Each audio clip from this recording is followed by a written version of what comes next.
Ada aturan baru sob, di mana kafe dan restoran wajib membayar royalti jika memutar lagu. Pembayaran sebesar Rp120.000 per kursi per tahun.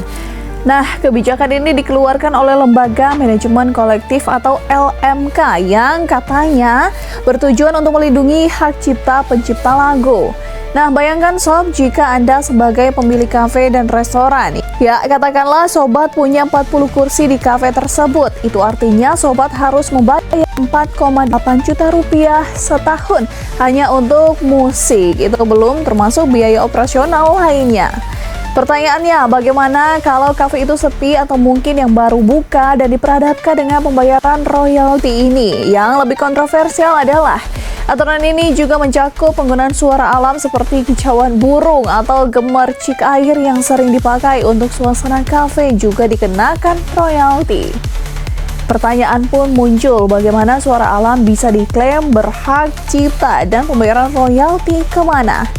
Nah, coba ketik pendapat Sobat Kawanua di kolom komentar mengenai aturan ini.